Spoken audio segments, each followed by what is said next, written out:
Uh, Good evening, everybody. It is Tuesday, January 19th, 2021. It is 6:30 p.m. and I'm calling to order a meeting of the Advisory Committee. On our agenda this evening, we'll be hearing about the departmental operating budget requests from the Veterans Agent, the Agricultural Commission, the Historical Commission, and then the Police Department, and some budgets that fall under their purview. So, and we'll finish up with some meeting minutes and transfer requests.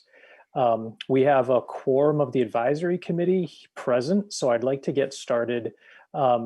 We do not have our veterans agent available this evening, but what I'm going to do is share my screen so we can all look at that budget, because I think it is pretty straightforward.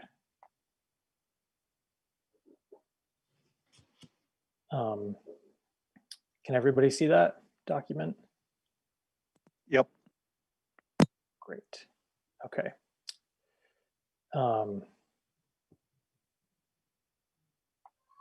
So if Mr. Cabral were here, he would be able to explain in much better detail than I can some of the great services that are provided.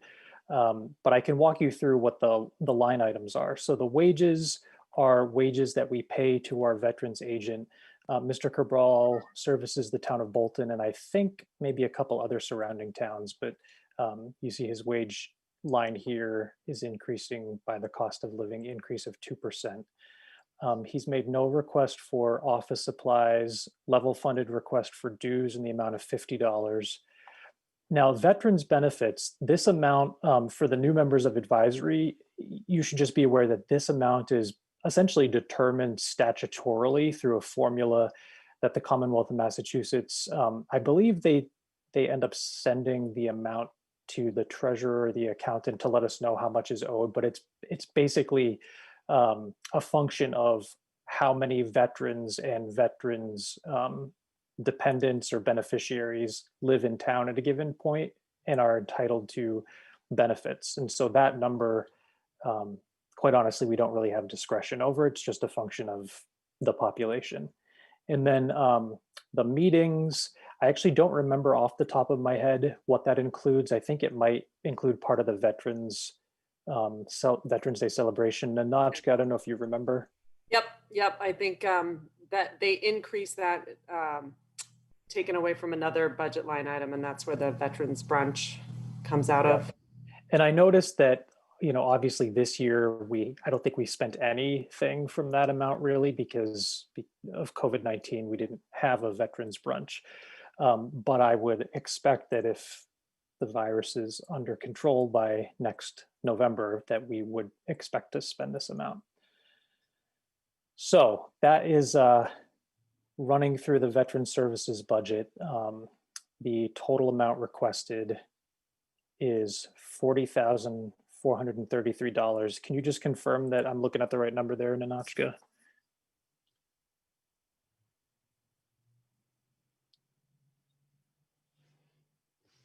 I think, you're on mute, I'm sorry.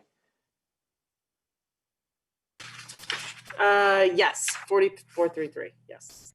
Okay, so I will stop sharing that so we can all see each other again. Does anybody on advisory have questions about that?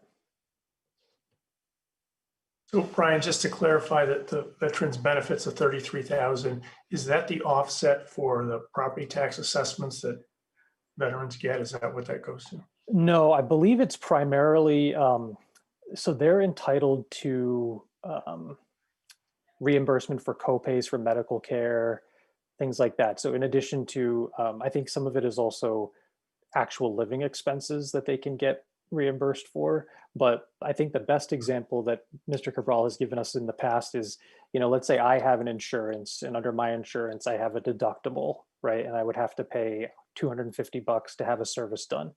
They have insurance, but any actual like copays and deductibles that they might otherwise have to pay, they get reimbursed as part of their veterans benefits. So it includes all of those things.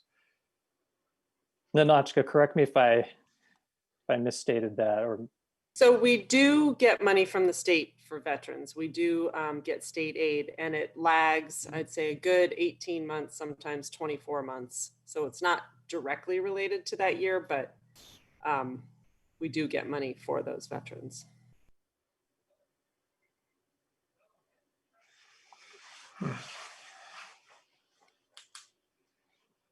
Did anybody else have questions about that? Bob, I don't know if we answered your question. I'm one of those veterans, and it doesn't the medical stuff doesn't sound like that's something that's covered by the town. Is it so? My understanding is that there might also. Oh, go ahead, Don Lowe, our town administrator. I was going to say there are times where there are surviving spouse benefits as well that come through the office. I don't know if we're currently paying any of that now. I do know we have done that as part of real estate, but as Brian said, the real estate offset doesn't come out of this budget as far as I recall. And I think, Bob, that there's also there may be a means testing element to who's eligible for some of these things too. So it might not be every single veteran in Bolton who gets these. Yeah. There's only 4 or 5. Okay. Yeah. Interesting. Okay. Any other questions? But we could always have Jim Cabral send a little summary email to advisory, just kind of describing what exactly it is. I think what we could probably do, if everybody's comfortable, is just we can ask him to shoot us an email giving some more detail about what's covered under that, so that we're all kind of comfortable. And then we don't have to do a full review, but we can vote on it at our next meeting. Does that sound cool with you, Nanachka, in terms of you could just put it in the budget as a placeholder, but we'll vote formally next week? Yeah, I can't see why it would change. Okay. All right, so I don't think we need a motion on that one for now. Next up is our Agricultural Commission. I'm gonna just find the spreadsheet so that I can share it.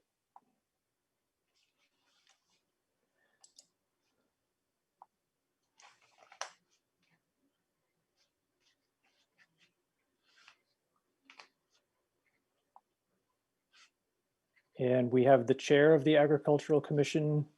I'll stop the screen share soon, but I just want to confirm that the amount being requested is $1,746. Yes, the same as last year, the Okay. last few years. Yep. Good evening. And then I guess before I stop screen sharing, one thing I just wanted to point out is it looks like actuals for last year, nothing was spent. Correct. In effect, shut down with the pandemic that we're going through, and we're looking forward to getting out of that and having a farm to table social is the plan in the fall. Okay. And so, well, I'll let other folks ask questions that they might have. Maybe you could just talk through what your plans for the 1746 are. Sure. I mean, as listed, it's a carbon copy of what was not spent last year, which included a farm social as one of the line items. I think, you know, we're going to look to make that somewhat bigger if we can. We've been talking with Phineas Wright House about hosting something there. The other line items were sponsorship of the Bolton Fair, which of course didn't happen in 2020. A donation to the of agricultural related or themed books to the library. The library has been closed, so we didn't do that either. The CSA worked very well the year before, and we may do that again, or that's possibly the one that would be changed for the social farm to table type of thing of getting the local farmers and inviting people around when we can all come out of our homes again. And then the other was, a membership of Central Mass Grown, which we have had for the last few years, promoting agriculture in Worcester County effectively. Okay, thank you. Bob, Bill, or Craig, any questions? None here. Okay, well then I would entertain a motion to approve the requested budget for the Agricultural Commission for $1,746. I move we approve that budget. Okay, Second? okay, all in favor, Bob, Aye. Bill, Aye. Craig, Aye. and Brian, aye.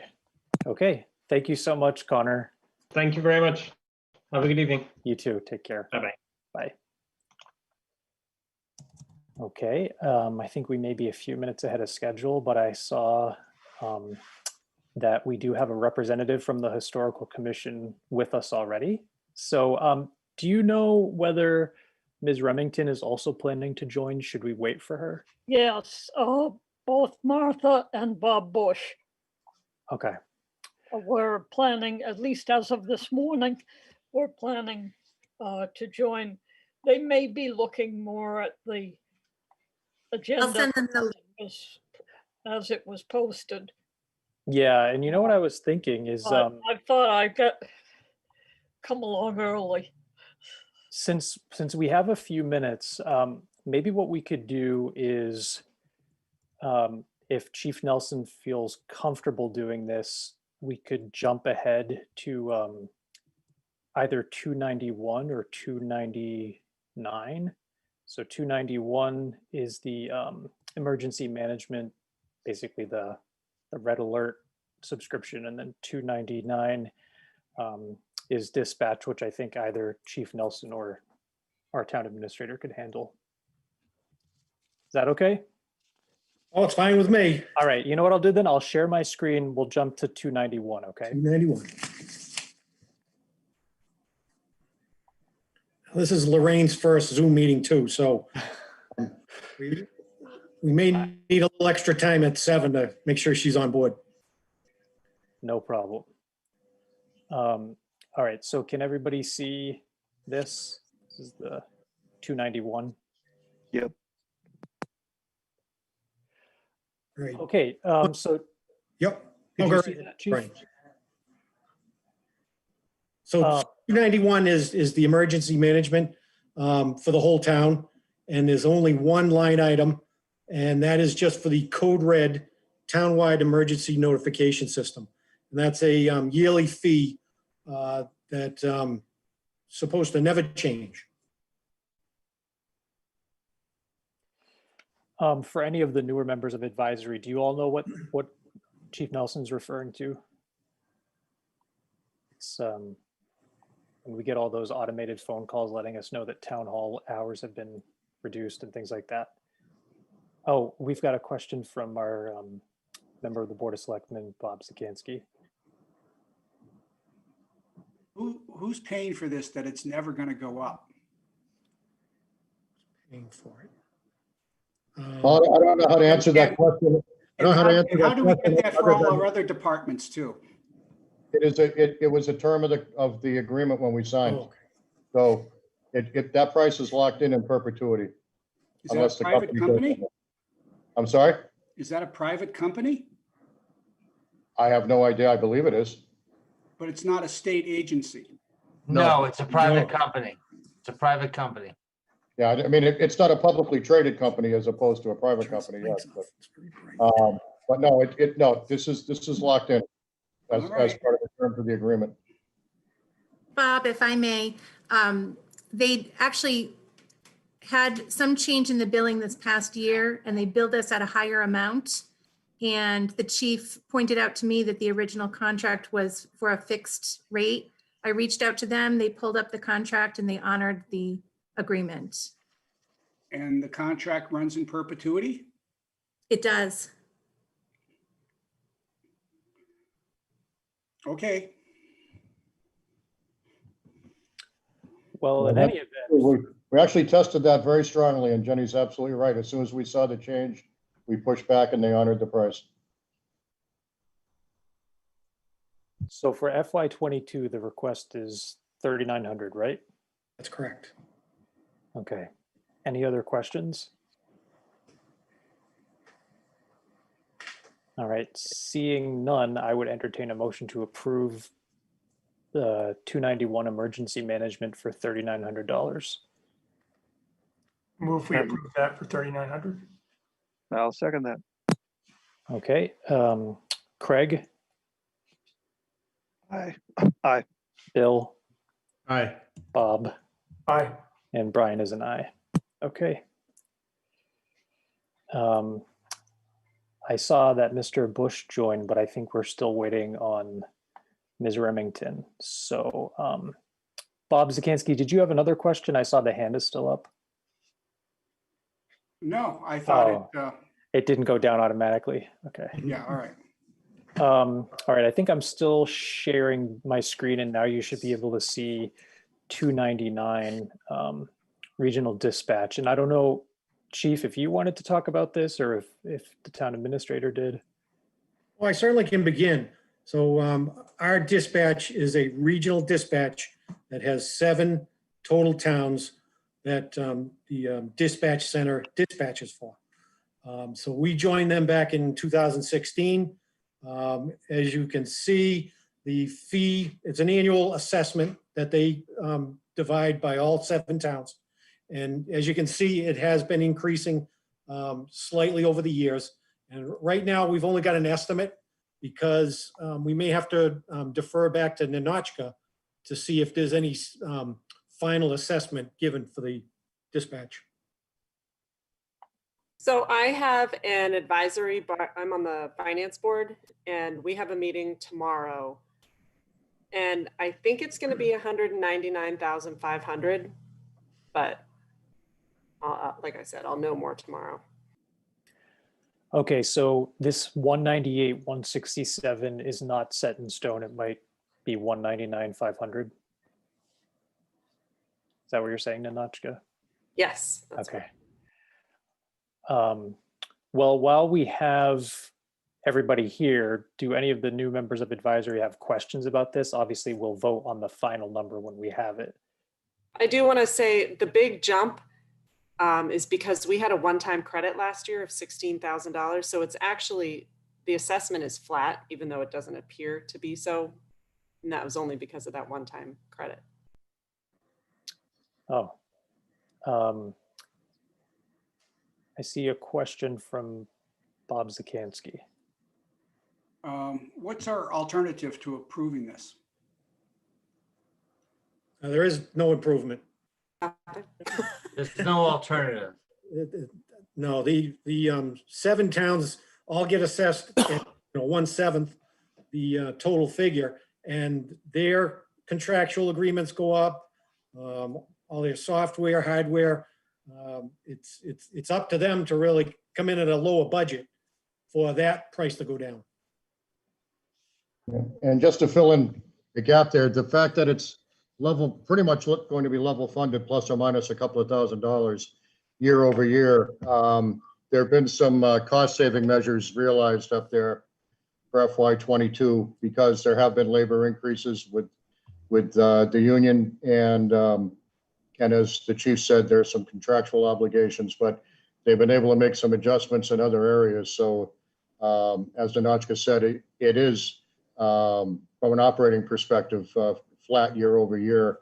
We got our discount this year because a little late in the game, but we got a credit as basically being considered a new member town, even though we've been in for 4 years now. But that had not been put in for when it should have been, and the executive director corrected that mistake, and so we realized a $16,000 discount. Okay, thank you.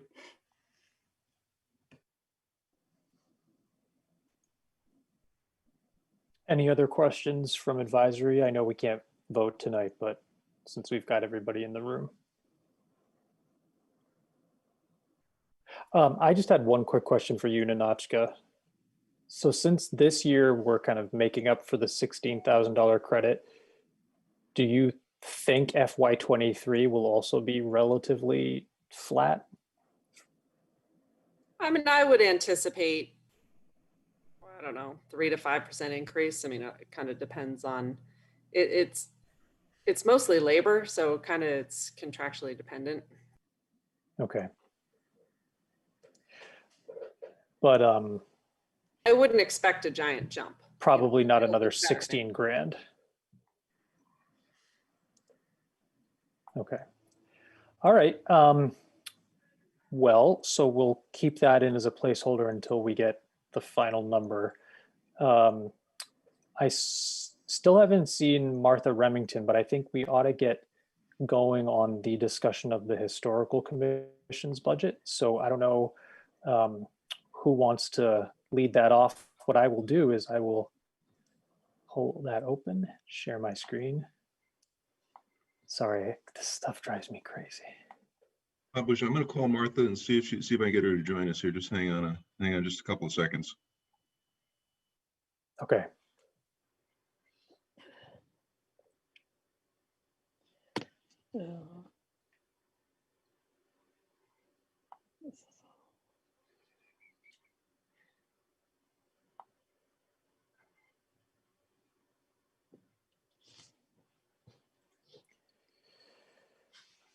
We need some Muzak while we're waiting. Yeah. I should warn you in advance that I have a dog and a toddler who've been crazy all night, so you'll probably hear barking and or screaming at some point. I have 3 teenagers and they're all screaming downstairs. So there you go. Bob, I have a dog that Ann almost never quits. hasn't joined us.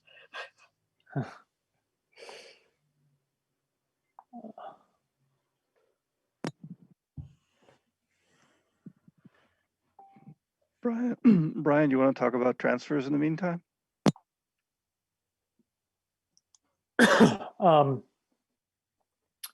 Sure. Let me just pull that up. Actually, that's a great idea, Craig, because we do have Don Lowe here in case we have any questions about legal.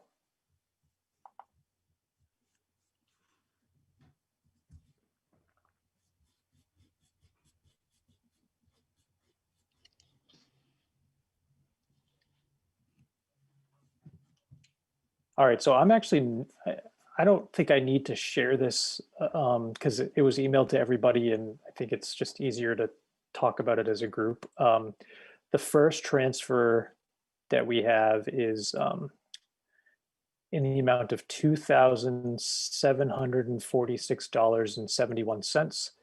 Oh no, sorry, the total amount requested is 5,000. The balance is the 2746, and this is for legal bills. They're requesting 5,000 not only to pay bills that have already sort of come in and we know what they are, but also because of some bills that they're anticipating in the near future. So the total amount requested is 5,000 from our advisory reserve fund. Nanachka, I checked the ledger at the end of December. I think we still have somewhere north of $80,000 left in the advisory reserve fund. I don't know if you know the exact balance off the top of your head. I don't know the exact balance, but we have plenty. Yep. Since Don Lowe is here, I didn't know if you wanted to just say a few words about the nature of the bills or. Well, I think I'll focus on the nature of why we're over budget already. I think quite a bit of the unanticipated spending was the amount of money that we spent. I guess the word would be defending the town against the proposed 40B project on Still River. We certainly had not anticipated that level of investment when we put the legal budget together. There's been also from an unanticipated expense, there's been expense in working on the host community agreement with the applicant for the marijuana facility at 58 Main Street. I think those were probably the 2 biggest unanticipated expenses. Of course, there were some other things as well, but I think those were two of the big drivers right now.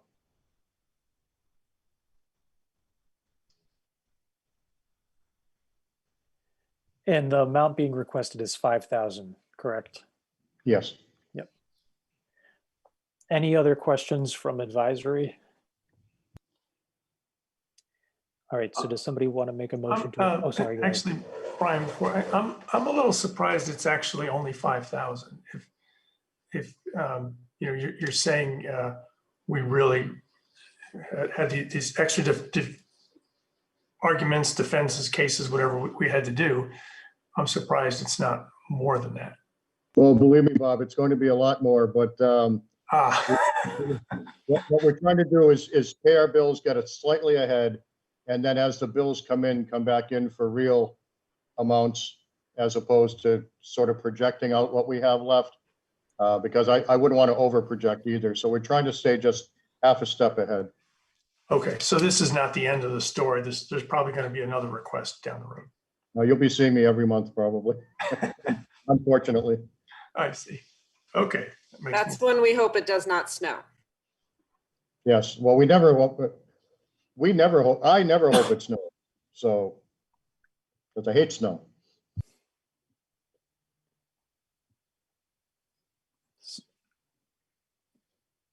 So quickly, why don't we close that out? Would somebody like to make a motion to approve that transfer request? I move that we approve that transfer for 5,000. Okay. A second. All right. Roll call. Craig. Aye. Bob. Aye. Bill. Aye. And Brian is aye as well. All right. And then we'll deal with the other transfer later. Okay, so I see that we have everybody from the Historical Commission. Martha Remington, I don't know if you know this, but you're currently muted, so you may have to unmute yourself in order for us to hear you, which you should be able to do if you look at the bottom left-hand. Brian, as host, you may also be able to send her a request to unmute, which might make it easier for her. Yeah, I did that. She likely needs. Just unmuted. She said she can't hear us though. Yeah, she needs to join audio.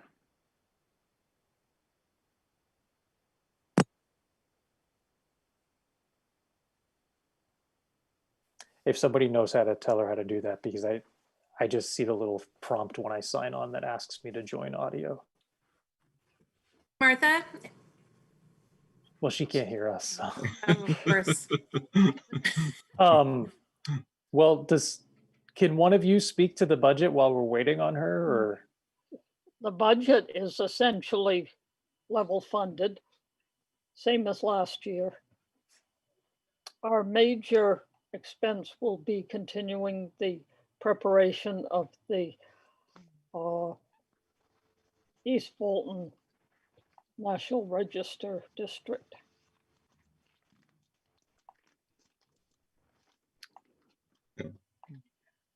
Can everybody see that? I believe I pulled up the budget.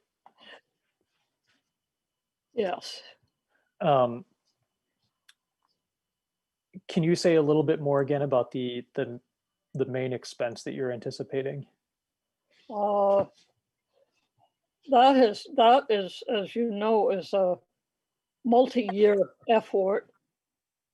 Started before the epidemic, and we've been working as before with Ann Forbes as the consultant. I think Martha, though, knows a lot more about exactly what she is doing. But we anticipate an expense of several thousand. Oh, hi, Bob. I have no audio. I don't know what's wrong. Something has changed in this since last time I was on a Zoom meeting. We can all hear you, Martha.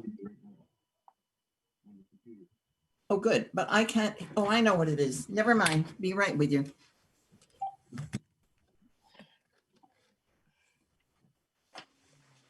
Okay. Can you hear us now? Yes, I'm so sorry, gentlemen. I forgot. And I almost got in the car to go to the meeting. We wish we could. That would have not been very effective. I sincerely apologize for wasting your time. Oh, no problem. We did a few other things in the meantime. Thank you, ladies and gentlemen. So I don't know if you can see, we do have the budget shared on the screen right now. It's a level funded request of $6,150. And if you wouldn't mind, we do have 3 new members of the advisory committee. And so I thought it would be helpful if you could just briefly walk us through each of the lines in your budget and explain what the plans for FY22 are. Yes, and yes, last year, just before our fiscal year 20 expired, we contracted our preservation consultant to begin work on a third and last historic district here in town. And that was the bulk of our expenditure last year. We gave her, it cost $10,000 to have a consultant do it's a flat rate to do an historic district. And so the last district we did, which is the Bolton Pan district, we did not go 50-50 with the town. That was all out of our budget, which over the last 20 years has greatly expanded from what it was 2 decades ago. So line 5,200 for purchase of services and line 5,400 for supplies would make up a second installment that we would plan for this upcoming fiscal year 22. It would be the third one because we're going to be doing another installment toward the end of our fiscal year 21 budget. So it's, you know, if it's $10,000, it's like 3 installments of $3,000 and then an extra last installment. It's always a flat rate. And so that is going to be the bulk of our commitments for this now current fiscal year. And the same in fiscal year 22 when it comes up. We also, we did a couple of plaques this year, one of which is yet to be installed, but it's ready to go finally. And there are other areas where we would like to have plaques erected in town. And of course, those all have to be approved by the selectmen. I have a couple questions, but I want to see if other folks on the committee have questions. Does anybody feel like do I need to share my screen still? Guys. No, the 6,150 is level to last year, correct? Yes, we were reduced $100 last year. It used to be 6,250. Now it's 6,150. Okay, I just wanted to make sure I saw what I thought I saw. Right.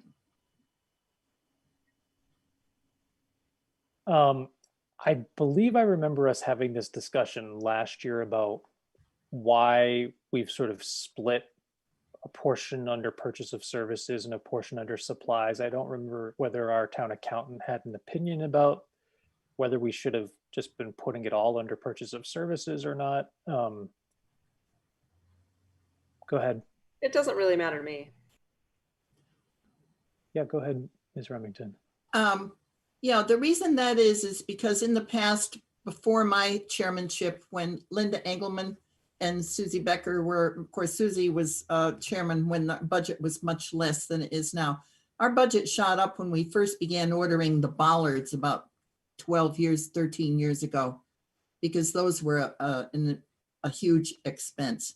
So that's when our budget went from like less than $1,000 to, because we paid for these all by ourselves. We didn't ask for the town for anything else except what we had in our own budget. And supplies were what the bollards were when that budget increase happened. So we've always split it up simply because we didn't want to drop either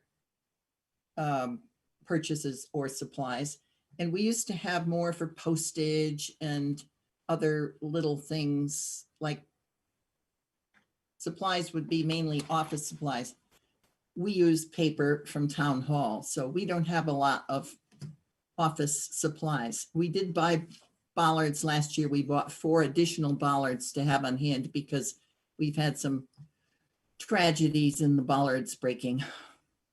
Usually hit and run. That's what is the enemy of the bollards.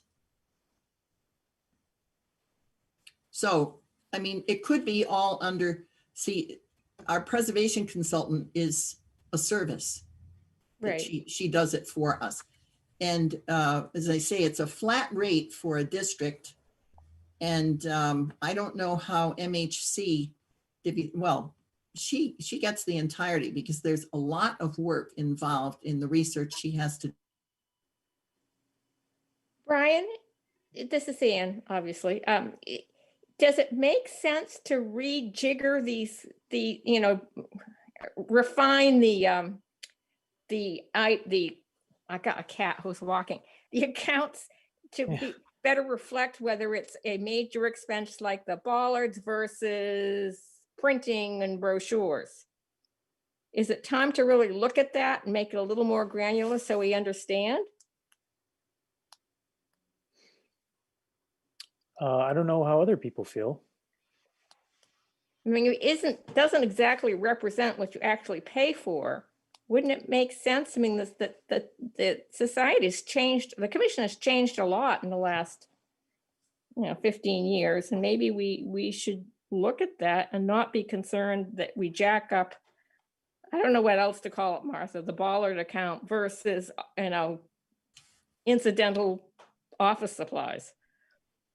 That makes sense to me. Part of this, it varies a little bit. The split varies from year to year, and historically for the last quite number of years, it's been broken out as shown there. I mean, it could be rejiggered, but that would sort of invite rejiggering every year, which adds, in my parlance, a little bit of noise to the budget, which I'm not sure has a added value.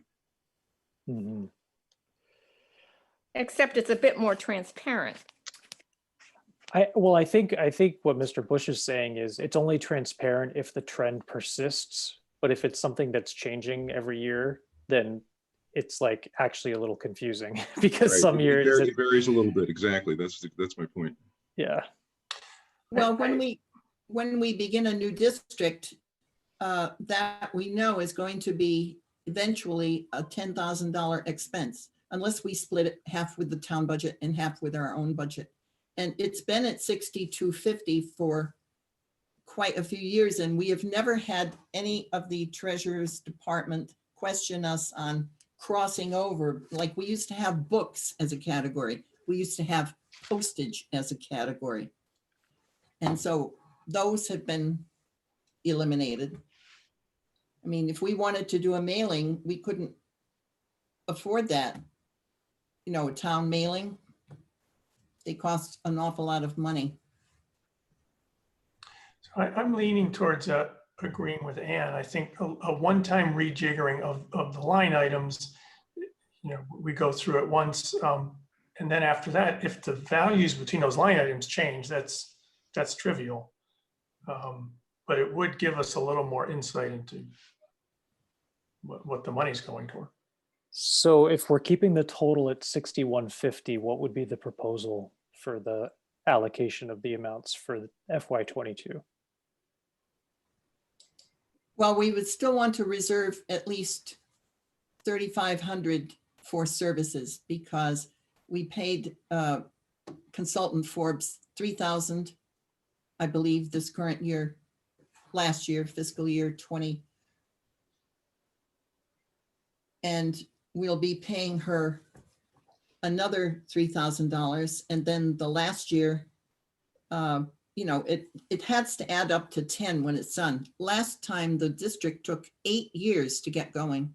No, Martha, I understand. And just so we're not talking about changing the amount that you've requested at all for FY22. We're just talking about changing the way it's split up within your budget. So for example, instead of 3,400 for purchase of services and 2,500 for supplies, we could have 4,000 for purchase of services and 1,900 for supplies. And you still, if my math is right, you still have the same bottom line. Right, So but my question really was, I think, for Ann and Bob as to what they were proposing, because I think you two were saying that you wanted to change the way the line items were funded. So I guess my question is really for one of you two, how did you want to change it? well, I think services would be more than what's the other category? Supplies. Supplies. For example, I guess you could call plaques supplies, because we got 2 plaques last year, one which was like $800 and some dollars. And then the other one on a granite post was $2,300. And so we put that down under supplies, and then services was for the consultant. Yep. It seems that if 2,500, if all that is actually supplies, then that's fine. If bollards counts as supplies, we could, capture it all there. If there are some things other than supplies that the 2,500 is going towards, we should break that out. I mean, think of the supplies as items and the services as expertise, in something that isn't hard. It's done by a professional consultant. Yep. And that cost, by the way, hasn't gone up. That $10,000 has been a flat rate from the state. Oh, Martha, Well, I'm not decades. questioning the amount. I'm just trying, I think I just was trying to understand. When I think of supplies, I don't particularly think of plaques and bollards. I think of, I don't know, brochure material, Well, no, I mean, you're right. We have a small account, a card at Staples to buy things like pens but we do get the paper from town hall. So the Staples money is reflected in the supplies category? Yeah. Okay. If we spent on. Yep. Certainly paper is the biggest. Oh, yeah, yeah. I mean, it sounds like the basic divide is between things that are tangible and things that are services. Exactly. Thank you. Trust a lawyer. Sorry. It's hard for me to see everybody, but it looks like Bob Zakansky has a raised hand. Yeah, thank you. There were, if I recall correctly, 2 or 3 more line items to this several years ago. Books. Basically, they were all for such small amounts of money. We just said, look, let's just break it into services you're buying and things you're buying, and lump all the things you're buying into one line. And all the consulting and people you're buying, the time you're buying, let's put that in purchase of services. I think that's the recent history. And I understand why paper and bollards seem dissimilar, but the issue here is the dollar amounts are so small, it didn't make sense to break them out. Exactly. Yep. Yep. So I think maybe just leave it as is for this year. I would say that that's fine, and let's just leave it the way it is for right now. And if she needs more or less, we'll figure it out next year. Okay. Martha, before we vote, did you say? I just wanted to mention, this will be our last historic district. Anything else would be very small districts that would probably be much, much less money than $10,000. Got it. Thank you. All right. So does anyone want to make a motion to approve Historical Commission for 6150? I'd be happy to make the motion to approve for 6150, right? Yep. Okay. I'll second that. Okay. Roll call. Bob? Aye. Bill? Aye. Ann? Aye. Craig? Aye. And Brian? Yes. All right. Great. Thank you so much, Historical Commission. Thank you. And again, I apologize for forgetting the Zoom meeting. We are all trying to cope, aren't we? Thank you. Okay, thanks a lot. And thank you very much. Okay, so sorry to keep you waiting again. So we're going to hear from our police department now, and I see that Lorraine Kenny has joined us. I don't know if you realize that you're still muted, but you should be able to unmute yourself.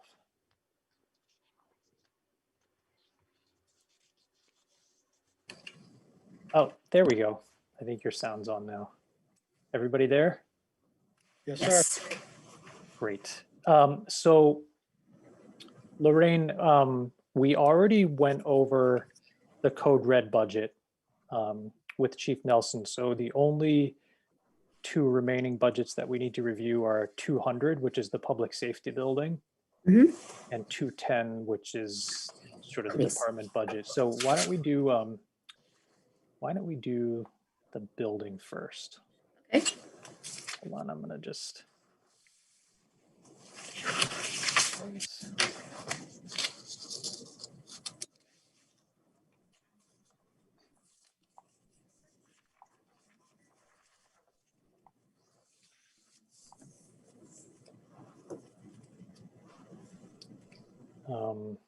Hopefully you can see that.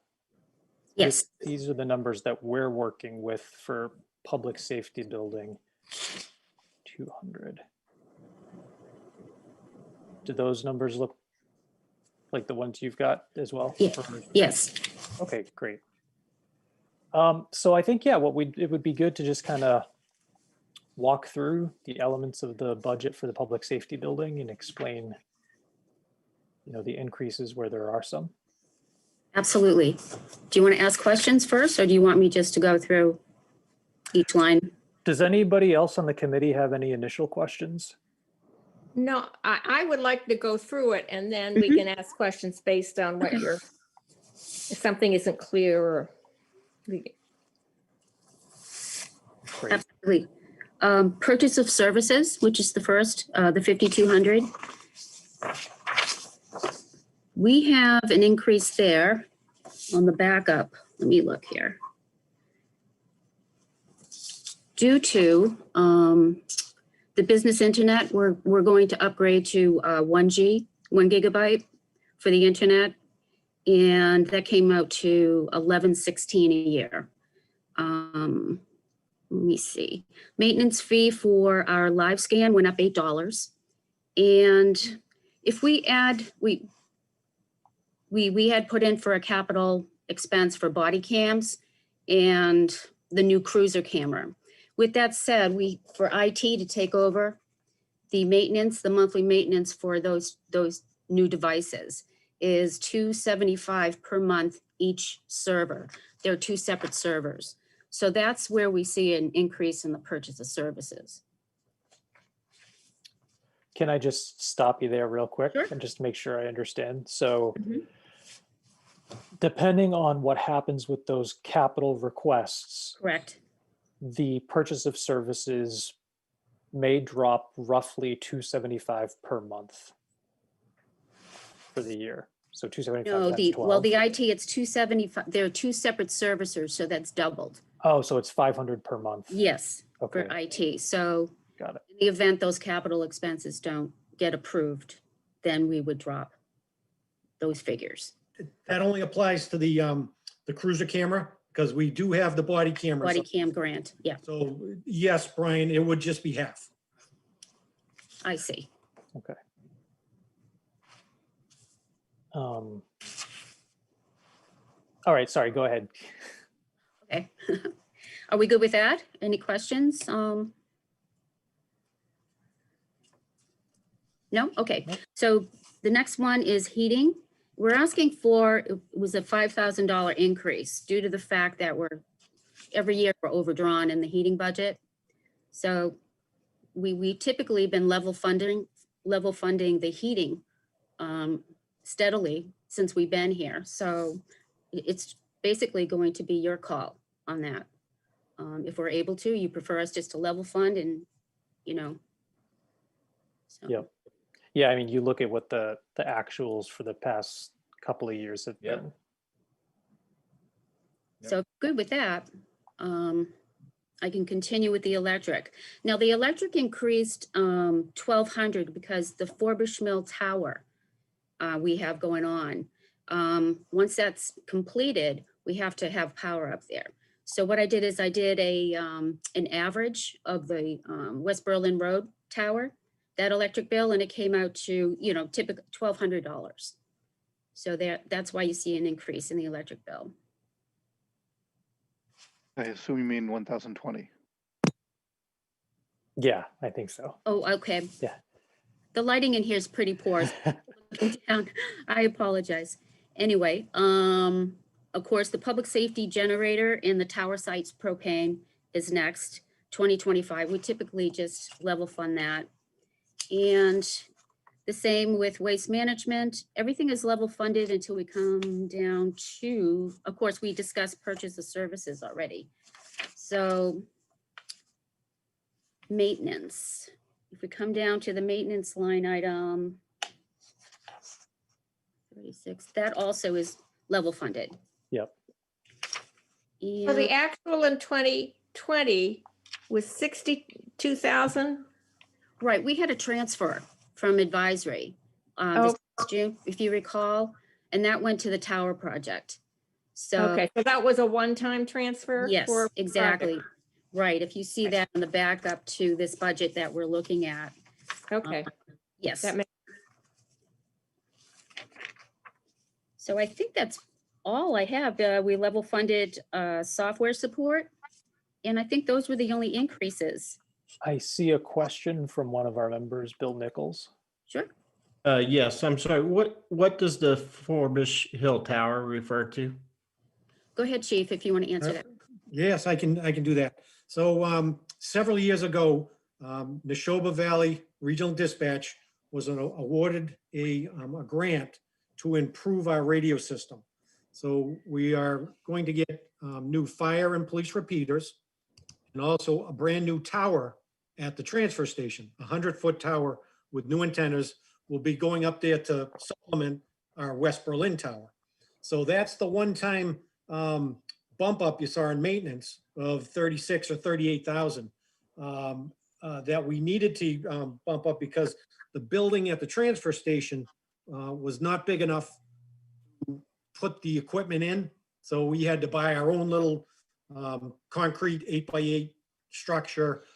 We now had to add power and other things that go along with it. So instead of using a predetermined building that already had power, we had to punt and come up with some extra money to put the building there. Okay, thank you. Any other questions from members of advisory about the public safety building budget? So should the server maintenance costs be captured under the capital request for this year instead of just lumped into the purchase of services? Well, I think it's going to continue, you know, each year we're still, you know, so good question. We can move it to services.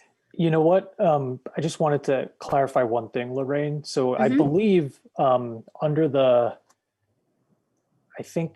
capital project detail sheet, you showed that there would be an ongoing cost for the years out, but I think, yeah, so I think probably we would want,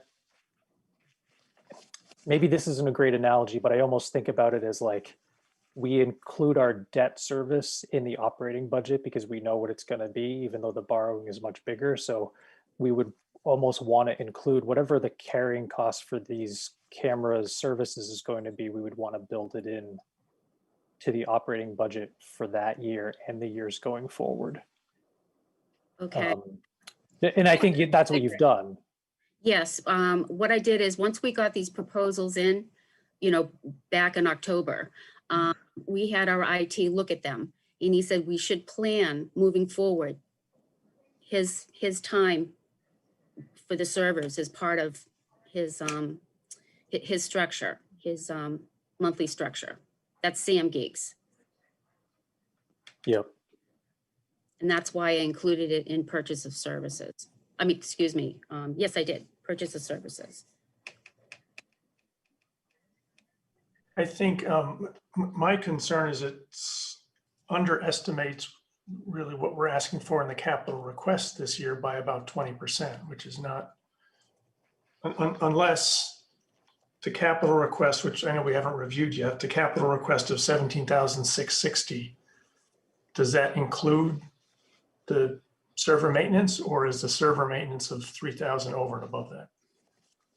I think we're jumping to one item to another. The cruiser cameras, I think I know what you're saying, but it's a server, but it wouldn't go on the capital project sheet because it is a recurring cost. Because we're going up on the body cameras, and yeah, there would be another server to do, but that's going to be a monthly cost that we've got to keep in the budget. Historically, advisory has asked if we're doing a capital expenditure to have the ongoing expenses captured in the budget so they can be projected out and planned for.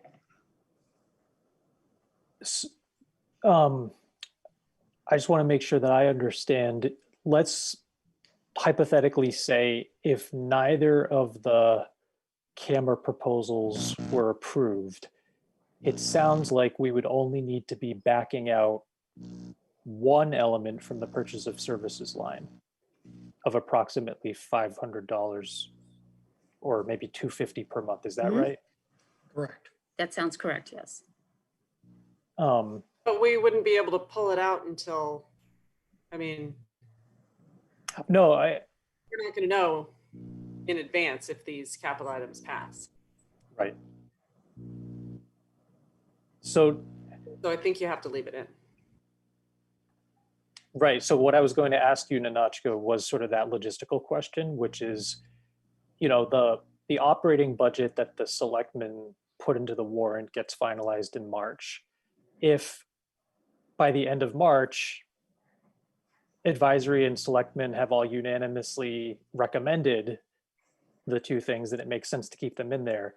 If they have unanimously recommended against one or the other, it may make sense, because I think the Board of Selectmen might be able to pull things from the warrant. It may make sense at that point to back out any operating costs. Does that make sense? I don't know if I've explained myself well. I think we should keep it in for now, but it's possible we could remove it at the very end. Does that make sense? Makes sense to me. Oh, Bob Sikansky had a question. Well, if I could make an analogy to the Taggart property last year, we didn't know until town meeting if that was going to pass, but the debt service was included in last year's budget. And so we should be doing the same thing here. If we're going to engage in some equipment and we're going to be charged a maintenance fee for it during the fiscal year 22, we should put that in the budget now so that we've got it covered. My opinion would be to leave it, and then if we don't need it, it just goes back to free cash. We don't lose it. You know, if it's withdrawn from the warrant before the warrant goes to print, then yeah, then we could back it out. But other than that, if it's going to go to town meeting, I think we've got to cover the maintenance. I agree with Bob. Yep. Okay, any other discussion about this budget? Yeah, I'm not, let's see, how do I put this? The price for $275 or so for each of 2 servers per month seems awfully high, but I guess I'm not a, what do they call that? I'm not in the business of doing mission critical servers. Well, Sam Geeks, you know, he got the proposals that we submitted for our capital planning, and he reviewed them. And that's what was given back to me in an email, that we should plan moving forward with this proposal for this fiscal year, those maintenance fees. Do we have an idea of what we're getting for that? If Paul McKenzie was online with us, he would be able to explain that to you. Again, just reviewing the components of these devices and what would be required. You know, we're uploading data on these and they have to be reviewed, and whatever they do for us on their housekeeping weeks is what he's referencing in these fees. Sure. Yeah, sorry. And that's going to be 24/7 coverage Yes. for the whole month. So there's somebody that needs to be available at a moment's notice if we need to get that server up and running, or if we get hacked or anything like that. Yep. But I think that's just the going fee per server that he comes up with when he estimates. All right. Bob Zivkansky, did you have another question? No, I will remember to lower my hand more promptly next time.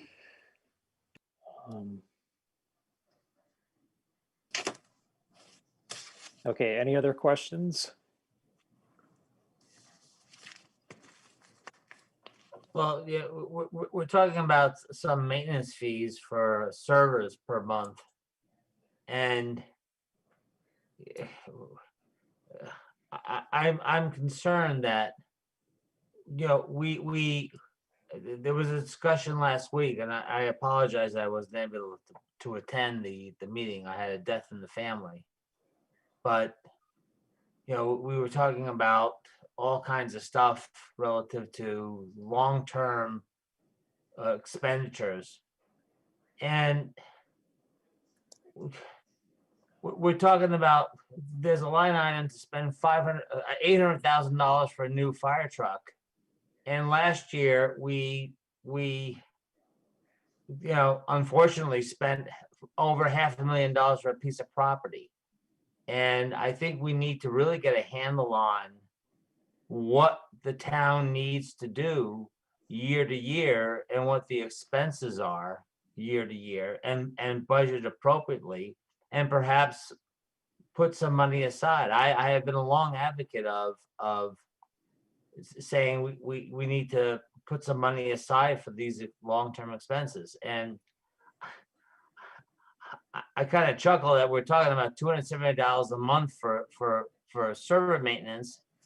And, you know, we spent $500,000 last year for a piece of property.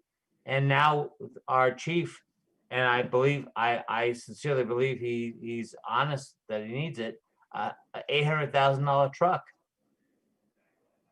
We do not have a good handle on our budget. We do not have a good handle on what we need to be dealing with over the course of the long term. And I think we really need to start doing that. And I think we need to educate the public on this stuff. It's very discouraging that, you know, we're dealing with $100 here, $500 there, but we have these large sums of money that we're banning about, and we don't have a plan. And we've talked about this for years and years and years.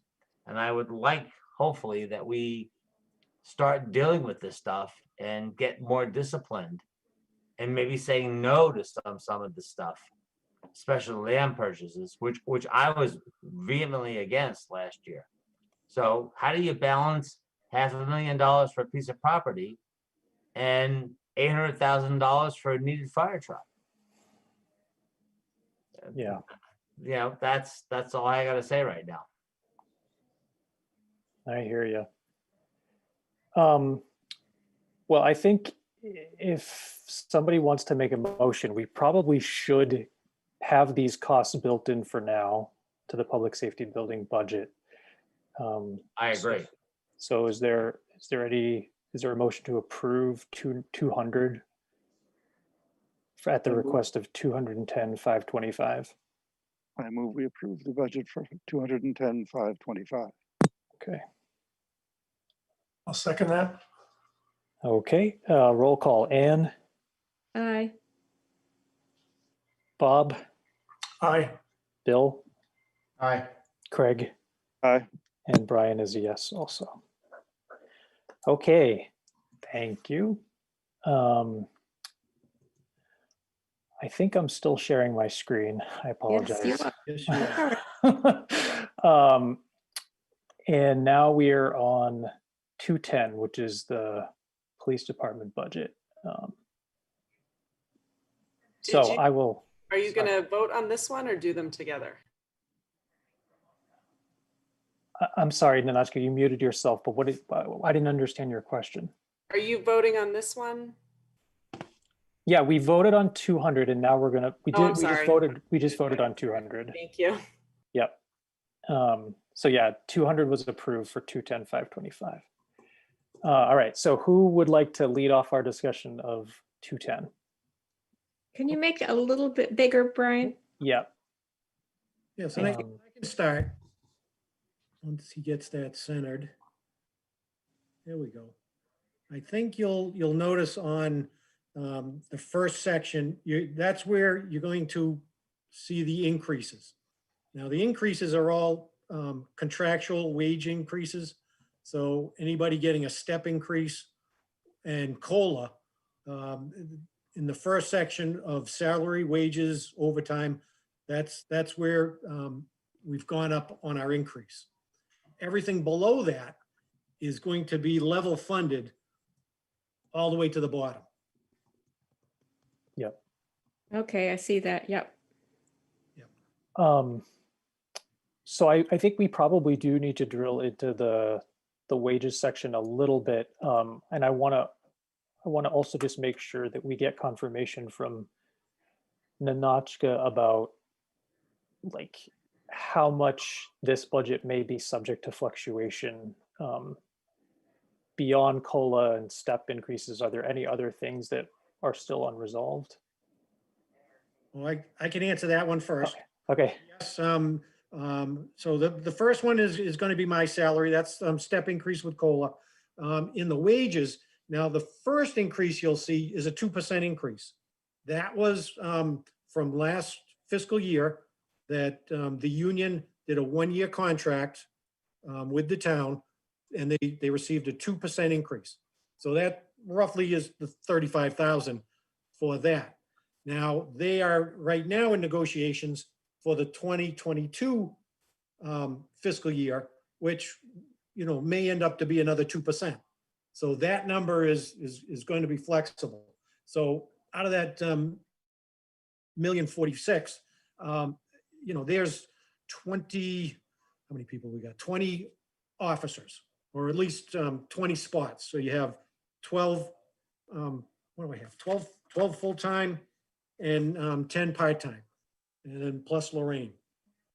And then the overtime is all the training, any of the extra stuff that we have them going out to do traffic enforcement, you name it, investigations from the SRO wanting to go to some sort of event, you name it, all the overtime is in there.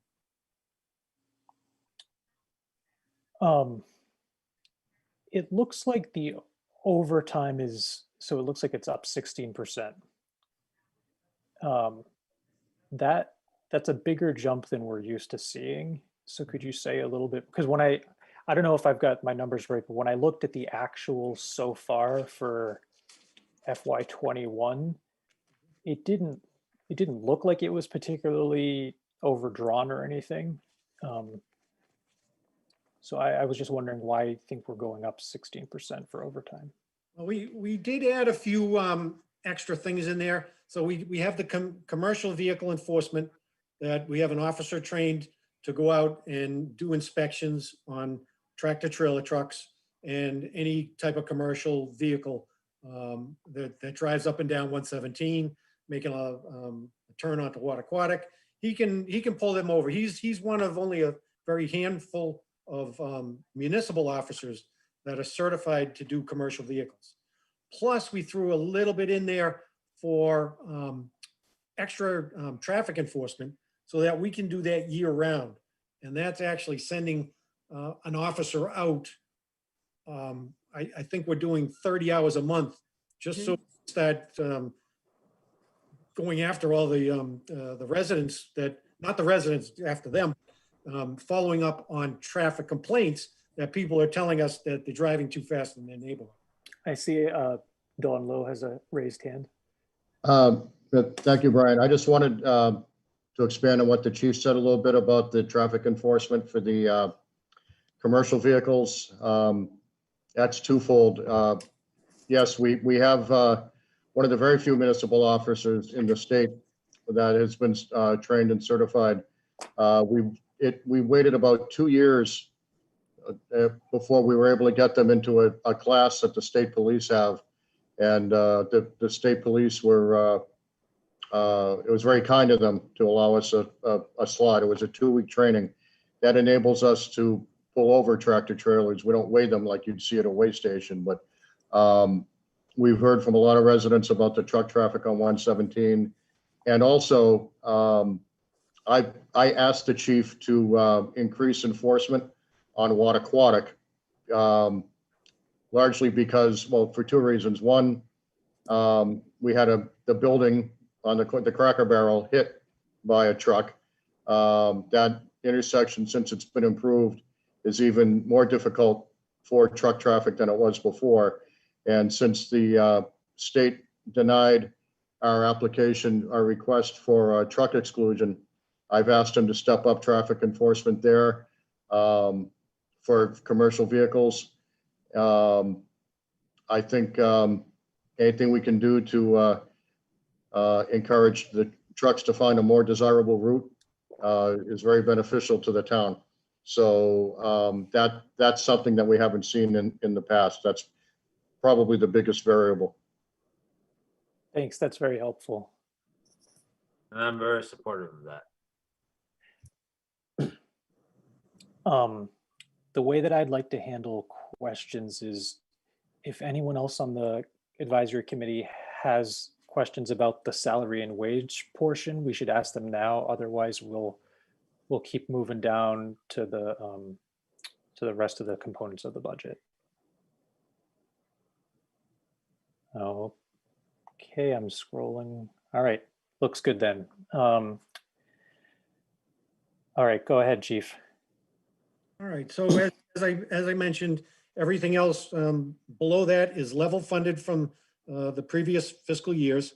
Hired services where, if we have to send somebody out to take a physical or a psychological test, that money's in there for that. Then we have training. So any police training that is above and beyond the MPTC, that is free. So if somebody wants to go to, the SRO basic class or detective training, internal investigations, anything like that, that's there for any fees to pay to go to private companies. Lockup is usually about the same. We don't know if we're going to have 5 people or 500 people within the year. So lockup is any needs that are in there, blankets, food, that covers all the arrests. Office supplies, so any office supplies that are needed, paper, pens, highlighters, paper clips, you name it, that's all covered in that. In the firearms budget, we don't just have the firearms, but we also have the tasers, which we have to buy batteries and cartridges for. And as we move down, we've got 23,000 in for uniforms, and that's again pretty much contractual. And anybody coming in new, we've got to spend about $1,200 per person for any initial equipment. We buy everything. We buy their shirts, pants, belts, shoes, you name it. We've got to buy it for when we have new officers come in. Out-of-state travel, I think we're down to $500, and that's just in case somebody has to go out of state for any travel. Our dues and subscriptions, That's for all the professional dues and subscriptions that we need to apply. Mass Chiefs of Police, anything along that line that needs that. And then our final one in that category is bulletproof vests. So we've only got 1,900. One vest can cost anywhere from $800 to $1,200, but that is subsidized by the feds. So we do get some grant money for when we do buy it, but they don't pay for everything. I'll stop, Brian, if there's any questions in that section. Chief, a quick question. The budget for uniforms is almost doubled. Why is that? Is that contractual under the? I'll answer that. In the ledger, sometimes Nanochka can't support this too. We pay uniforms get paid out of wages, but they're budgeted as an expense. So Nanochka will make a posting. They get half in July, half in January for their allowances and their cleaning. So it's a posting. So I think on that particular one where you're seeing the extra, let me look here. For uniforms, where you see there's actuals only 12, that's incorrect. I could tell you because it's a posting error, correct me, Nanochka, if she's there. Yeah, I don't. It's a posting because we pay the uniforms out of wages. However, they're budgeted in expenses. And So are wages overstated in FY20? Is that what's happening? No, they're just, it's only that, in FY20? No, because they're deducted out of the wages. However, they're in the expenses. And if you notice there, it looks like there was like, one of the postings didn't get done when you closed the ledger. But where would it have come from? The wage line? No, because if you do that, then it's almost like we've paid it out of the wages, their fees, the officers, what they get for their stipend. And then that line item, like in July and then in January, I have in the past sent you like, a quick email. It looks as though that one didn't hit. I can tell you just a second. Let me get my audit. I'll tell you exactly. So I'm just saying, in order to put something in that uniform category, I have to take it out of somewhere else. So I'm assuming it was out of wages. But I think part of the issue here is that since it's a contractual obligation, you have to be prepared in case most, if not all, the people take advantage of it. So it's invariably overstated during the budget because you have to cover what is potentially a large expense, even though in any particular year, only a few people may take advantage of it. It's not taking advantage of, it's like whoever's employed at the time here. Well, yeah, I didn't mean take advantage of morally. I meant. Yeah. No, I'm sure Bob meant make use of it. And thank you. And we have to budget. We have to budget as though 100% of the people are going to utilize 100% of the benefit. Correct. However, it's in the posting for these, it only happens twice a year. There's a large sum that comes out of our wage account. And even though it's coming out of our wages, it's budgeted in our expenses. I didn't create that process. That's just the way, prior accountants, that's the way it was set up. So we should make sure when that is being paid, it should get coded to that line item instead of wage. Well, we can do, I submit it with the payroll because it's taxed. So that benefit gets taxed in the officer's payroll. We can still post it to this account. Okay, which is fine. Yeah. So I can work out those details, but that is why you see that little extra money in there. Well, it's 12,000 is a lot of money. However, that money was spent. Yeah. For the uniforms. Okay, thank you. Sure. Any other questions about this portion of the budget? Okay, so I think the rest relates to cruiser repair, supplies, purchase, and all that. That's correct. So we have 25,000 in for cruiser repairs, supplies, 7,500, gas, tires, and for that section, all level funded. A quick question, Chief, in the cruiser purchase, it's gone up, what, 13,000? Are we buying a 53,000 cruiser this year versus a 40,000 one? Well, last year we bought the hybrid. So Uh-huh. that went up to 53.7 for a high. Okay. So it's the more, it relies more on battery charging. Right. So that was the first one of that. And it was an increase, but we're hoping to get that back over the years in fuel costs. So you're suggesting that for fiscal 22, you would be looking at another hybrid because you're pricing it the same. Yes. Okay. Chief Nelson, this is my first time through this process, so I have a couple really basic questions. How many vehicles do you have? Right now we have 7, 4 are frontline cruisers.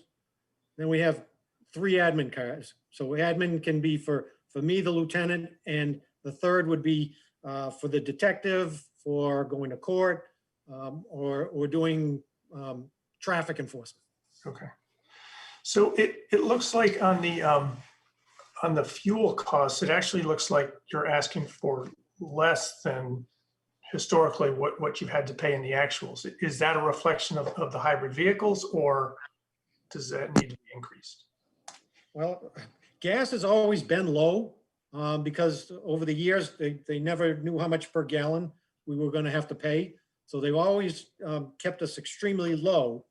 And, you know, most of the time, I think we would overdraw, and we would have to look at the bottom line and hope there was a little extra money somewhere else, maybe in cruiser supplies, to cover the cost. But no, I think we're just going in at the same price and see how maybe a year or two go with the hybrid cars. I'm just sharing a document that Chief Nelson had compiled because I think it's helpful to just see visually what the fleet looks like. So if you go over here, and Chief, correct me if I'm wrong about any of this, but these are basically the 7 fleet positions. Exactly. Right. And then this shows historically what vehicle has been used to fill those fleet positions. And then this is the current fiscal year. Those are the vehicles filling those fleet positions.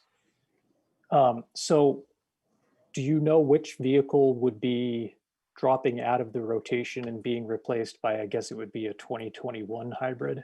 Yes, car 8, the top one at the top there. Yeah. That's the oldest car. So that's a 2014 with, I think, is it 80,000 miles? I think that one has 80,500 miles on it. And that's the kind of car we've been kind of pushing out of the fleet as fast as we can, because that's the lowest to the ground. So it's okay for driving on nice, dry, clear pavement. But as soon as you go off-road, this is why we've gotten away from Dodge Chargers.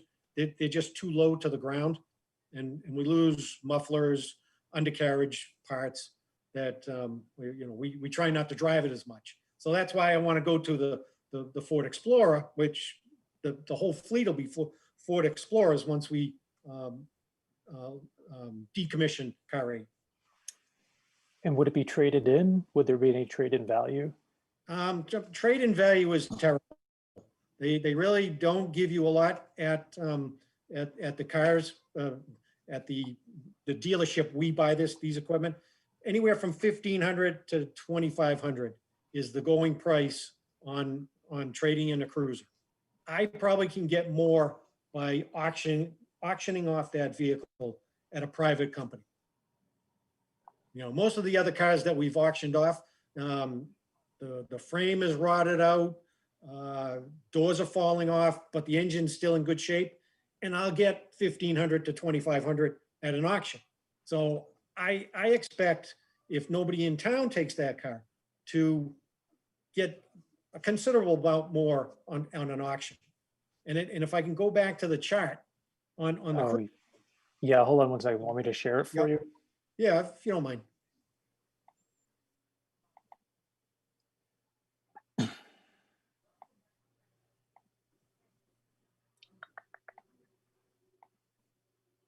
There we go. So while you're doing that, I just looked up the gas and we're almost exactly 50. And we're almost exactly 50% of our budget. Yep, halfway through the year. Oh, well, so that right there is a good sign because I won't be going over that 14,000 if everything stays the same. So that's a good point. So when we get a new car, that car goes right out to the front line. So the officers that are out patrolling get the good car. You know, they don't get the car that's been, you know, sitting around for 2 or 3 years being driven by the chief, the lieutenant, or the detective. They get to use that car while it's in good shape, under warranty, and they go out and use that car for 4 years. So if you look at it and through the chart, the cars get cycled.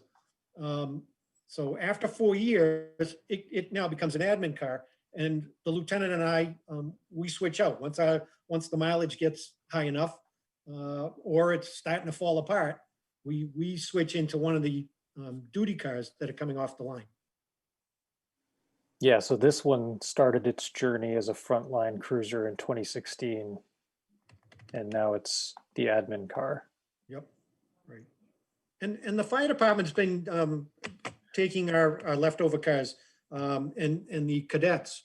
So over the past couple of years, I've had to give up 2 cars that were being decommissioned to the cadet program. So they used 2 of our vehicles. They used the Dodge Charger, and then that only lasted a couple of years. And then they got one of the Ford Explorers, and car 2, which is the 2014 Ford Explorer. That one's going to the fire department for the deputy chief. He's going to be taking that as an admin car. So I guess keeping him in the 7-year cycle, we get to use them to the fullest extent. Plus the town gets their first shot at using them before I send them out to auction. Can I stop sharing this, or do other people have Yes. questions about it? You good with me? So has it been the routine that we buy a new police vehicle every year, just sort of the way it's been going?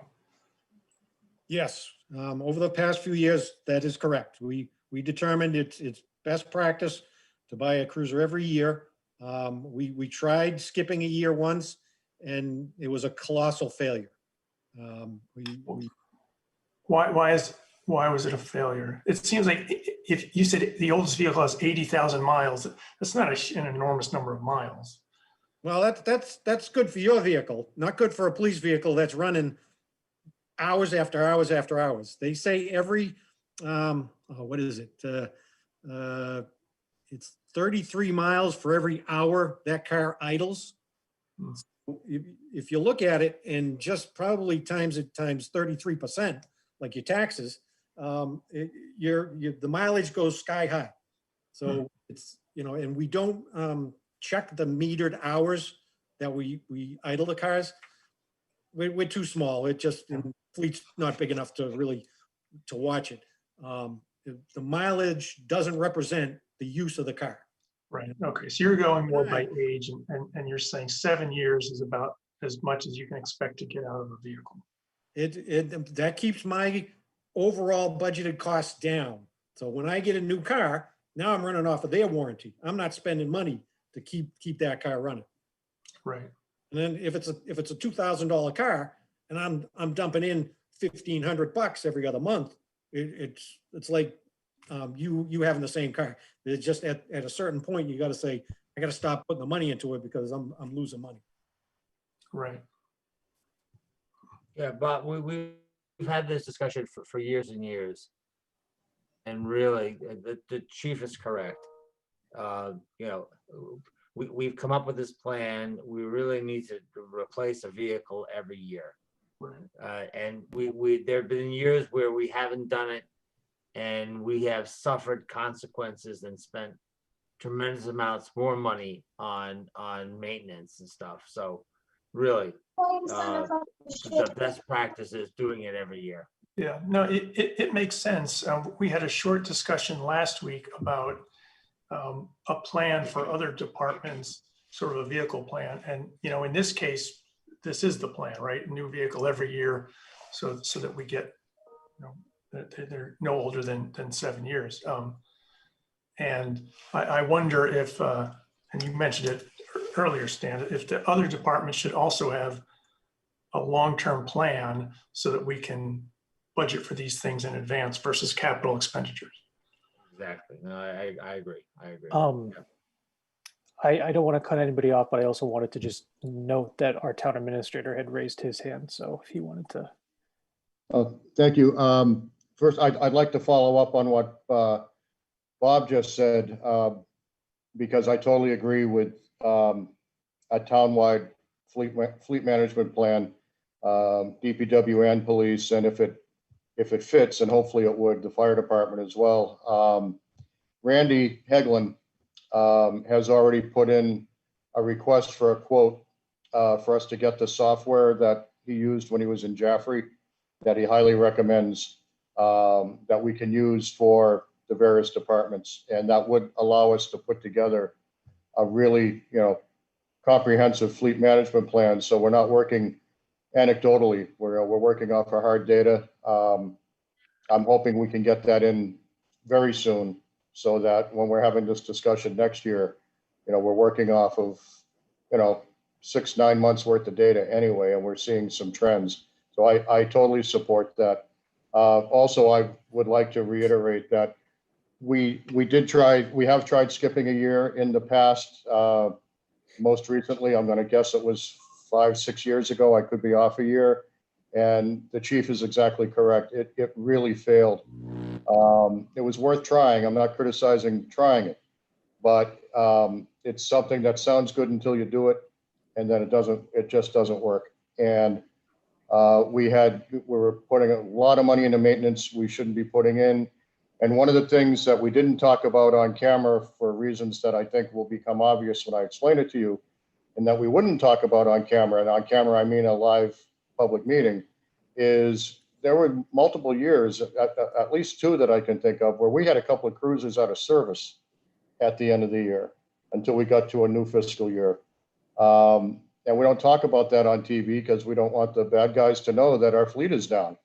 And that was one of the unintended consequences. So, you know, we tried it for all the right reasons. And as I said, it just doesn't work. And I think it would be a real mistake if we looked at FY22 with an eye to remove the cruiser from the budget. Yep. Dawn, with this new Hold on 1 second. Omid had his hand up, so I wanted to make sure he was able to make his comment first. Sorry guys, I was a little late first. I just got off shift. Been sticking people with vaccine all day. Thank you.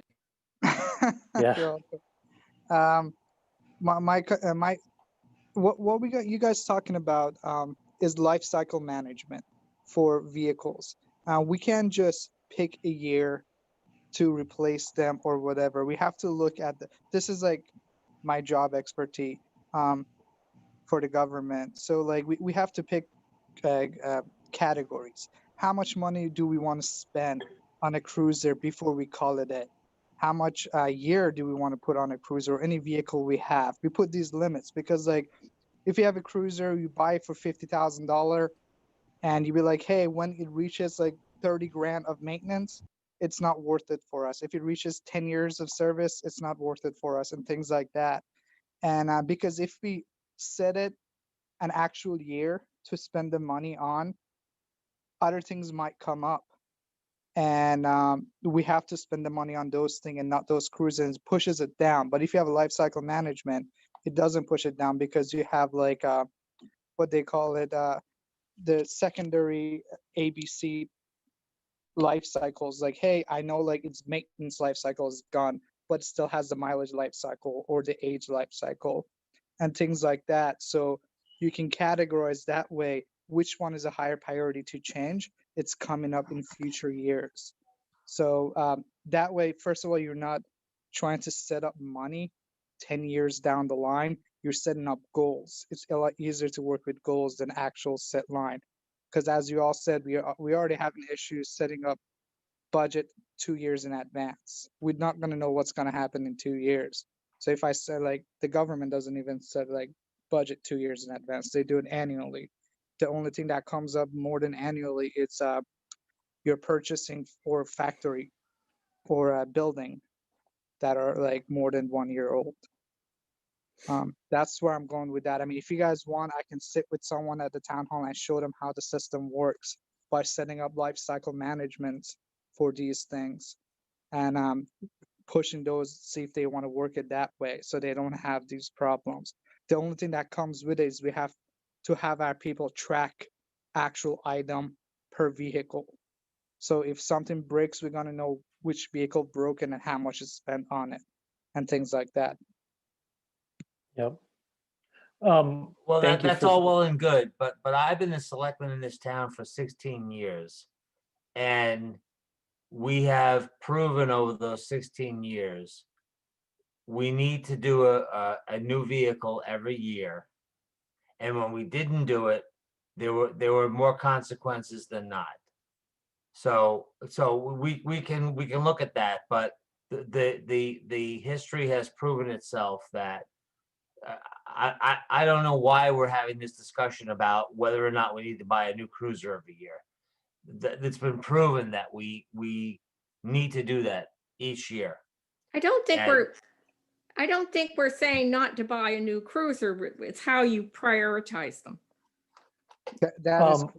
Prioritizing is what we have to do because something might happen this year and next year, and we might not have the money to spend on the cruiser. How we know the cruiser is higher than requirement that's going to come next? If you don't have prioritizing on that, we can't just go by the history of it. I mean, it's not that accurate as well either. That's why the cruiser has been in the budget. It's been a budget line item. It's not a debatable item. 1 minute for 1 minute second, because I wanted to recognize Bob Zakansky as well. He had his hand up for a while. That's right. Thank you. I don't take it as an automatic that we need a cruiser every year. I think we should be examining this every year. If expenses go up, maintenance expenses go up by $20,000 because we don't buy a cruiser, we're still saving $30,000. I don't think we're in as we sit here at this moment, we're not in a crucial budget crunch. So I'm not going to make a big deal out of this, but I do think that we need a better grip on why we're buying cruisers every year, because we don't have a good grip on it right now. One attempt at sort of summing up a few different comments, and I'll let Don Lowe correct me if I misstate anything, but it sounds like there's pretty broad agreement on the desire for a fleet management system that gives the town a full picture of the whole fleet, but also takes into account departmental differences, because there's obviously the life cycle of a fire truck is different than the life cycle of a frontline cruiser. And it sounds like that there's some effort being made by Randy Hagelin to get the ball rolling. Dawn, would that be something where we could have some additional specific input from somebody like Omid, who has experience with life cycle management? Absolutely. The main reason I put my hand back up is I wasn't quite sure exactly when Omid came in to the conversation, and I wanted to stress for him that I totally agree with what he's saying, and that as a follow-up to earlier discussions, we're already going to get a quote on the software that Randy has used in the past that he's very high on, that allows us to do fleet management at a minimum for DPW vehicles and for the police. And hopefully for the fire trucks as well, or the apparatus in the fire department.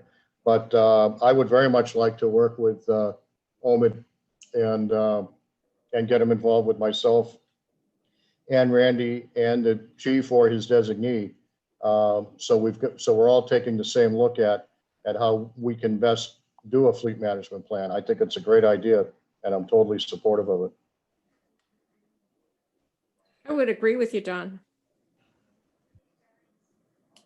All right, I'm going to try to share my screen again. So this kind of gets us regrouped to where we had been. The total request for FY22 of $1,514,496. Brian, I have one more question, if you don't mind. Yeah, of course. Chief or Lorraine, do we have an idea of, do we have evidence yet of any savings? I hope we do for the hybrid. Or is it just too new? No, not at this point, Craig. It's too soon. Okay. We just got the cruiser back in August, September. We've been under the pandemic, so everything's, not the same as a normal year. So I'm going to need at least a year before I can tell whether, or at least give you some definite figures on how much we save. Sure. 3 or 4 months of operating the car, it's hard to really tell. Yeah, makes sense. But I anticipate, there should be the savings that they proposed. Where we're going to save money on the gas, which, right off the bat, we're 50% on our gas bill where we usually go over. And the pandemic, again, has messed up everything. So we No kidding. driving around as much for the first 9 months because there was nobody out. There was no way to go. And there was nobody to chase and people were all staying at home. But now it's getting busier. So, now things are going to start hopefully getting back to normal. Okay, thanks. If there are no other questions, would somebody like to make a motion to approve? I'll make a motion to approve. All right. Oh, I'll second that. Okay. I'll do a roll call. Omid? Aye. Bob? Aye. Bill? Aye. Anne? Aye. Craig? Aye. And Brian is aye as well. Okay, great. Thank you very much. And I know it's getting late, but if you could give us just maybe 10 more minutes of your time so we can do a quick spin through your capital requests. And Chief Nelson, I think, as you know, we're going to have a more in-depth conversation with our town administrator at the end of the whole budget cycle to get overall capital recommendations. But we thought it'd be good to kind of go through the request that you put together pretty quickly. So I'll share the screen if that would be helpful. Hold on.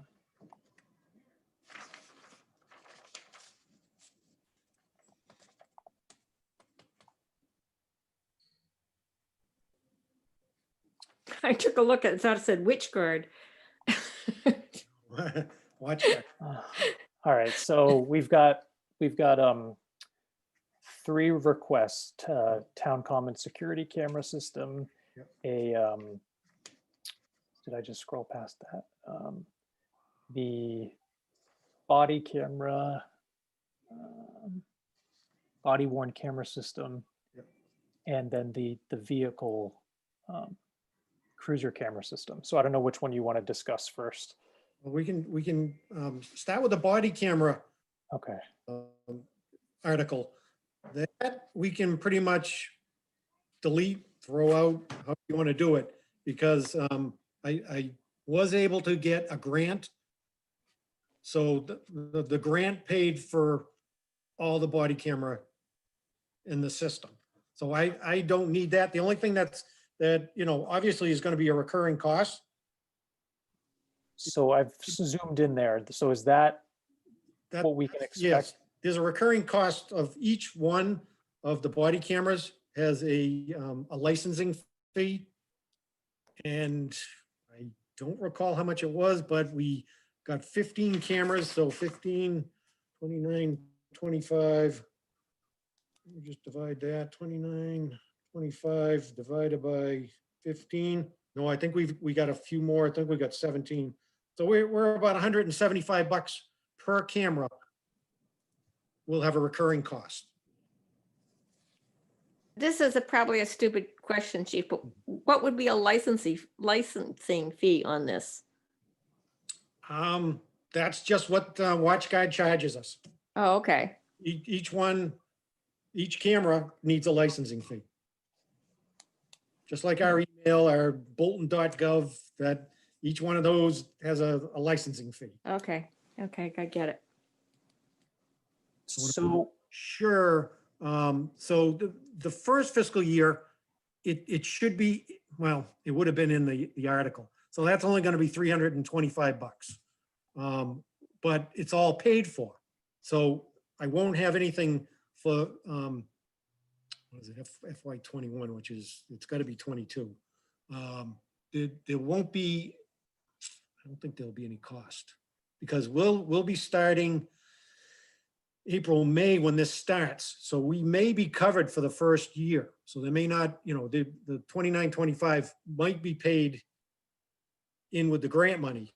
But following that, I've got to add 29-25 to the budget. Okay. So is this something that's already, this is going to be definitely implemented? So it's not like, I guess at this point, I don't know how much discretion we have. Like, I don't know if I'm asking the question appropriately, but. Well, it's my intention to implement it. I think it all goes with the police reform act that just got signed by the governor. That there's a lot of things that are going to be changing in law enforcement, and I like to be one step ahead of things. And body cameras are the best way to, one, watch how the actual incident happened. Whether the person on one side says something, it's going to verify what happened at the incident. Yep. Okay. If you want to put them in the closet and leave them on the second floor, that's fine too. But I think the town would be much beneficial to have these cameras on the officers out there. I think we got to give them a try at least. Yeah. Okay, so it sounds like the capital request will probably be struck, but this $3,000 ongoing thing is just good for us to know. Yeah. Okay. So is that $3,000 captured in the budget we just approved? I don't believe so, Lorraine. If Lorraine No. can confirm it, I don't believe it is because I think we're so far into the year. I think we're going to be covered, and then we'll just get it the next fiscal year. But is it in the budget for 22? No. No, we didn't include it. So then we should build it into the FY22 operating budget. Well, that would probably come into the public safety building. That would be your purchase of services. Yep. Okay. All right, so let me just make a note that the 29-25 for FY22 is currently absent, so we'll need to add that in. But isn't, Chief Nelson, aren't you saying that we may buy these so late in this fiscal year that they'll actually give us the first year licensing and we won't have this cost in FY22 either? That's possible. And again, the body cameras just showed up the other day. And the server probably won't be delivered. I'm looking at maybe end of March. And they said by the time they can come out, install it and do all the training, it'll be late April, early May before we even implement this. So they haven't asked for a check. I don't think they're going to ask for one until everything's up and running. So that invoice might just cover us into FY22. But I'm not 100% sure. Yeah, but we'll still have to pay it in 22. in But I fiscal thought year the purchase of services in Department 200, that's why it went up for those server fees, because it's $6,000 higher. No, No, we're that, talking that's about- for, yeah, that was Yeah. just for Paul McKenzie. Yes, that, we're talking about licensing. That's paying WatchGuard, Mhm. that Yes. 3,000 every year.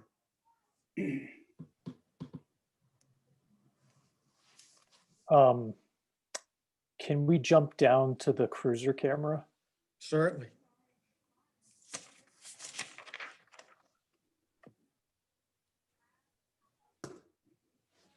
So, So my kind of philosophy on this is if we've got the body cameras, I also want cameras in the cruiser to show and watch them getting to places.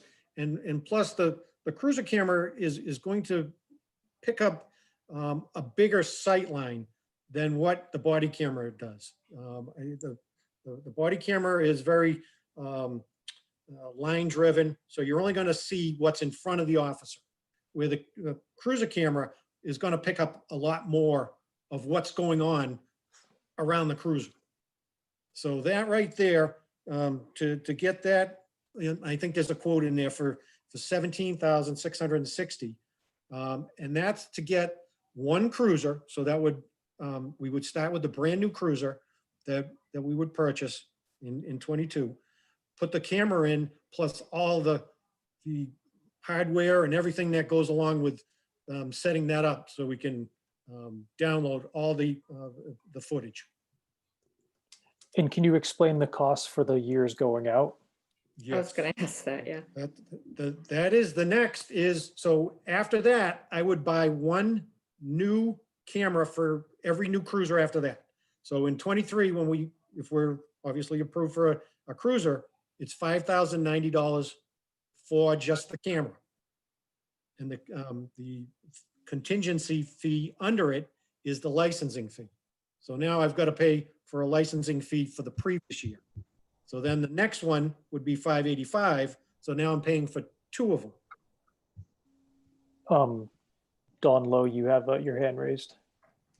Chief, I just thought it would be helpful to make sure it's crystal clear why the first camera is 17,660 and every subsequent one is 5,090. That was gonna be my question. Oh, yeah, no, the camera is just $5,000. It's the server that costs the additional money. Okay. In a So server, that's can where we, handle how many cameras? How many camera? One camera each year. So No, how many cameras can each server? It's a What? single server and all cameras are on that server? yes, I would not have to buy a server for every cruiser. That so I would only need 4 cameras. So I'm only looking at doing it for 4 years. And obviously the licensing fee is going to be 4 cameras for every year. Is those cameras, I can download that to one server. There's no problem. Okay. It's big enough to hold all the cruisers. A little further down, it says it can handle 10 cruisers. Sorry, where did you see that? 1 to 10 Right concurrent there, right cars? there, 1 to 10 concurrent cars. I had a question for you, Chief, which is for both of the 2 requests you just talked about, the cameras, have you received any community input related to these? Like, are any of these requests in response to comments you've gotten from members of the public? I would say people are in support of the police, at least for the people I've talked to. And everyone that I've talked to in town thought it's a great idea.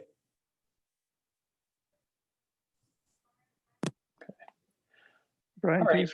can you scroll down just a bit to the next page? Yeah. Thanks. The one above this. Oh, this one. Yeah. Thanks. All right, before we go up to the town common, any other questions about this request?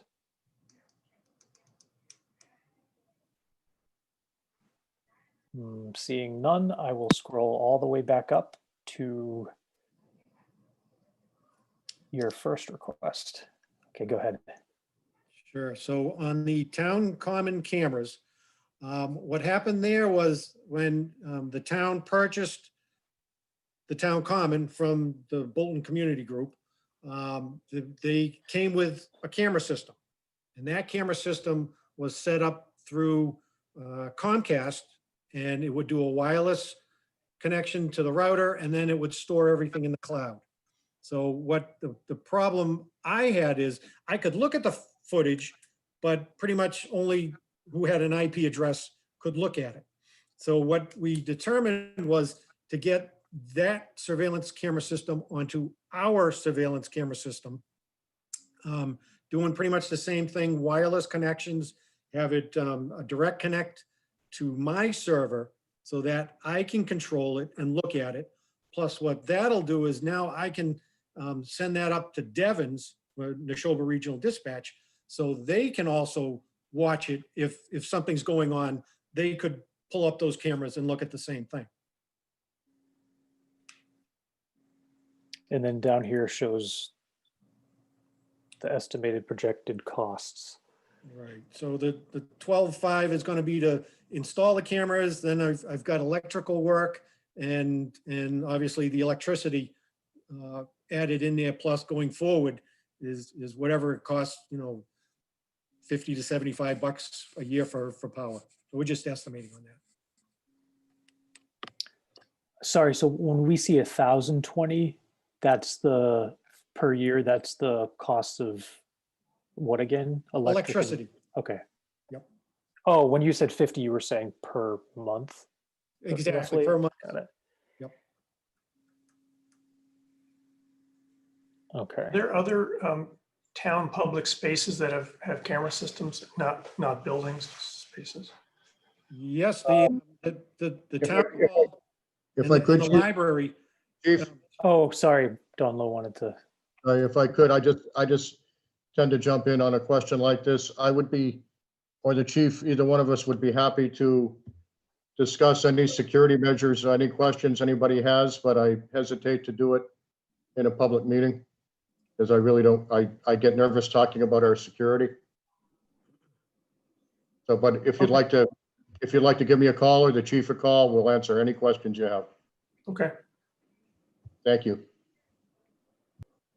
Well, thank you for walking us through. Again, we're not voting on anything tonight, but it was good to get an overview. Before they leave us, did anybody else have questions before we go on to our last transfer request? No questions. No. That was very helpful, Chief. Thank you both for spending so much time with us tonight. Oh, you're welcome, Brian. Thank you, everybody. Good to see you all. Have a good evening. Have a good night. Good night. Thank you, everyone. Thank you. Thank you. Bye-bye. Brian, do you need me to stay or? am I Nope, we just have a couple little pieces of business and then we'll be done. All right, Which thank is a you, good everyone. thing because I haven't had supper yet. All right, good night. All right. All right, thank you all for bearing with me. I will just pull open this last transfer request, which I think you all should have gotten when Jenny emailed, but I know it was a little bit late. Hold on a sec.